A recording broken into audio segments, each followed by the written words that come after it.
This is my regalia. I was a fancy shawl dancer, one of the few who stayed in my school's powwow club all the way till I graduated in grade 8. I wanted to be able to connect with my oldest siblings more, and I thought I could do so while dancing. I sometimes thought I had to be just like them, that I would never live up to my sister or struggle as much as my brother.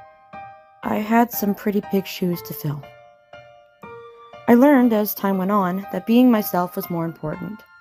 The teacher that ran the club used to say that regalia can be an outfit, but not a costume. Costumes are made to hide yourself, while regalia is made to show who you are. One of my current professors, Peter Morin, said that the regalia we wear also amplifies our powers, which I can't help but agree with.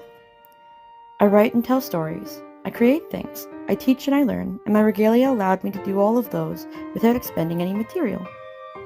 It no longer physically fits me. My arms are a little too long, and I've grown just a little too much, and some of the details on the regalia don't 100% suit me anymore. But I wouldn't remove anything, just add to it, to help it grow with me. When I was in grade 7, I joined the Sea Cadet program. The program gave me a purpose, a place to belong, and strength when at the time I had very little. When I had entered grade 7, I felt like I was surrounded by shadows, an echo chamber of darkness and loneliness.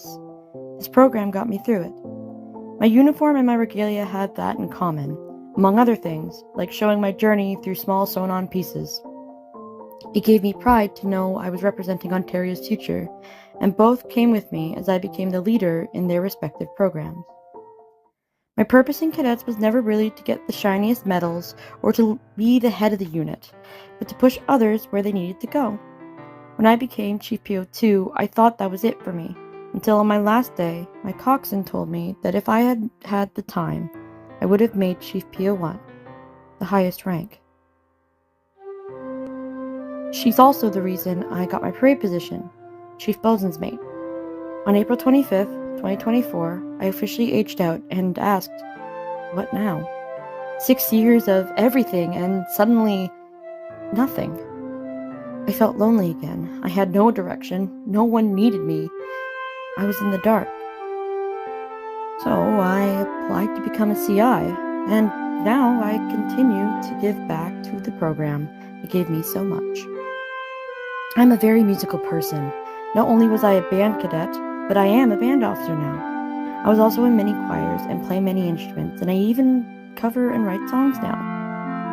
To think I held on to that side of me through all that 2020 and beyond threw at me. I thought my world was ending, and yet, the clarinet sitting in the corner, with the microphone on my desk, the headphones resting on my head, the piano in the living room, and the clock and bell lyre in the back room, gave me that spark of joy that I had had such a hard time finding. I've had many nicknames growing up. Marley Muckers, B-Bug, M&M, but two that have always stuck with me were Ketchup, based on my last name and given to me on my first day of cadets, and the Butterfly, as I have the habit to flutter subject to subject. I think now the nickname of Moth suits me better. Yes, I still flutter, but I'm always trying to find the light even when I'm in the dark. There's something special about a project like this, going through old photos to recreate moments where I was at my highest, while I'm currently at a pretty low point. Going through quotes old friends sent me, watching how much I've grown in the past 20 or so years. This is my way of saying thank you to the me that got me here, to the me who kept going, to the me who so many times wanted to just drop everything and give up on herself. But she didn't. Just like a sketchbook, no matter how frayed and faded my old regalia may become, it wasn't like it was never there. It changed. It got old. It was loved. This is my regalia. And now, so is this.